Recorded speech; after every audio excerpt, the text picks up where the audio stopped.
Karl Marx, philosopher of communism and prophet of the revolutionary spirit of Jean-Jacques Rousseau. And I'll be treating Marx very much in the tradition of Rousseau because he certainly was influenced by him a good deal. And when we speak of Marx's commitment to equality above all, he is trying to capture the Rousseauian optimism and revolutionary spirit of that 18th century philosopher.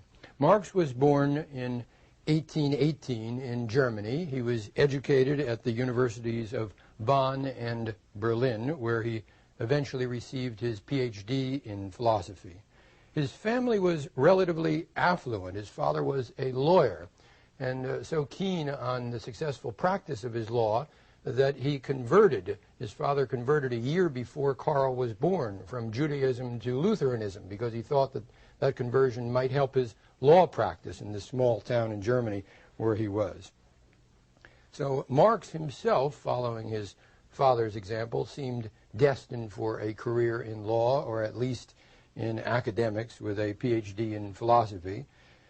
But he became involved in leftist revolutionary causes, which was not a popular thing to be involved in at that time, and so was soon exiled by the government from Germany to Paris, where he wound up in 1843.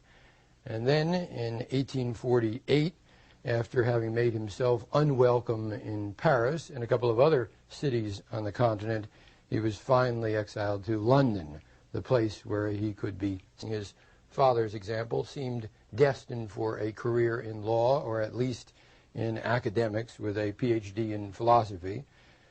But he became involved in leftist revolutionary causes, which was not a popular thing to be involved in at that time, and so was soon exiled by the government from Germany to Paris, where he wound up in 1843. And then in 1848, after having made himself unwelcome in Paris and a couple of other cities on the continent, he was finally exiled to London, the place where he could be safe to write his treatises, and he finally settled there, where he lived and worked until his death in 1883, and he is buried in London. Marx and his family suffered terribly, horribly from poverty and sickness during his first few years in London. We've talked about Rousseau's relative economic deprivation, but Marx, with his entire family, it seems to me, sets a tragic example of suffering. Many political theorists, of course, denounce poverty, but Marx is one of the very few who actually lived in a state of horrendous poverty and hated it, denounced it because he had suffered himself and his loved ones so much from it. To get an idea of the circumstances of Marx's life in London, next time you're there, you might visit Marx's home in London. That is, the tiny rooms where he, his wife Jenny, and 4 children settled in 1850 and lived for 6 years. Now, these 2 rooms, only 2 rooms, are located, and they're open to the public, in Soho in London at 28 Dean Street, 3 flights above what is now the Quo Vadis restaurant. It's an odd arrangement. The rooms are not a national or a public memorial of any kind. They're owned by the Quo Vadis restaurant, which we found a bit pricey, but the restaurant encourages you first to have a meal there, and then they show you to the rooms 3 flights up in this garret that Marx and his family were.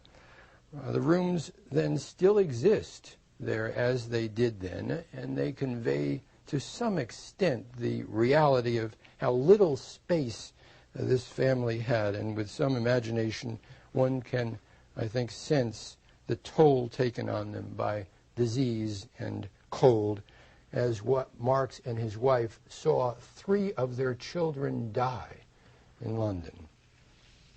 I think that the suffering of this family is conveyed most eloquently by Marx's spouse, Jenny.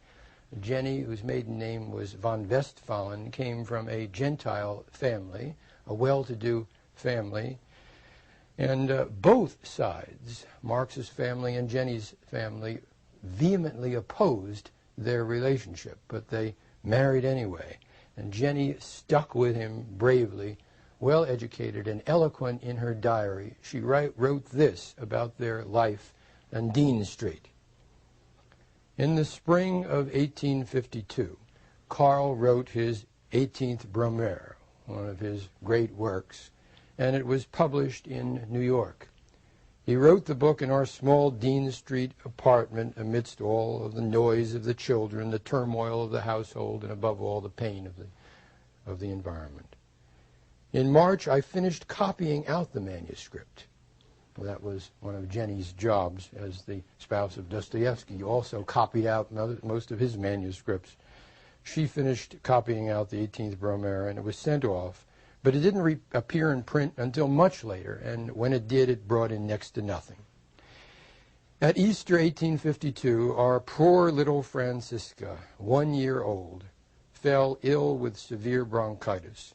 For 2 days, the poor child wrestled with death. She suffered much until she left us.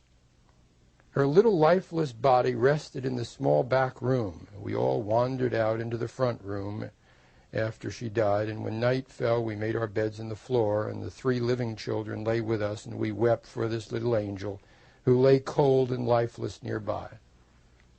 The death of our beloved child took place at the time of our bitterest poverty. Even our German friends couldn't help us. And so, with anguish in my heart, I ran to a French émigré who lived near us and used to visit us. I begged him for help in our terrible need. And he, good man that he was, at once gave me £2 with the friendliest sympathy, and with the money then I was able to buy the small coffin. And there my poor child now slumbers peacefully. She had no cradle when she came into the world, and for a long time she was refused a last resting place. How we suffered when the coffin was carried away to the graveyard. Obviously, not many women have a chance to express their feelings throughout history of what it meant to live with these great philosophers. But Marx's family, at least, has that memento to express his life in London. And as you try to track down some of Marx's experience in London, don't forget to visit after Dean Street the nearby British Museum, the reading room. And you better go soon because it may not be there all that much longer with the conversion of the British Museum and the new magnificent library created nearby. I'm not sure myself exactly what is going to happen to the reading room, but it was there in 1960 when my spouse and I first went to the British Museum, and I then was actually able to sit in Marx's chair because it was there before those chairs were all sold to the Soviet embassy later on. It was then to make sure that they got Marx's chair. They bought them all. And it was there that Marx wrote then Das Kapital. He said at one point, mainly to get away from the cold. The British Museum reading room was much warmer than those apartments in Dean Street. After that, after you've had a taste of where he worked and wrote his great works, then get on the Underground, that is the subway, to Highgate. Be sure to get on the Northern Line and walk 10 minutes after getting off that Underground stop at Highgate. Many of you, I see you nodding, perhaps have done this, to the Highgate Cemetery. The Highgate Cemetery, you'll find, if you haven't found already, is divided into 2 parts, the old cemetery and the new cemetery. Marx is buried in the new Highgate Cemetery. The British with their sense of history. His tomb is famous. It's the biggest attraction in the cemetery by far. If one goes in, one has to pay an admission fare to go in. And if you ask the porter the way to Marx's tomb, knows instantly, expects that you'll ask that, because even though George Eliot and Herbert Spencer are also buried in the new Highgate Cemetery, and not far from Marx's, it's Marx who commands all the attention. I think this is partly because Marx's grave is marked by a huge granite head of his likeness. And we have films that you may have seen showing this. The British film High Hopes captures the tomb in a brief sequence, but the best one is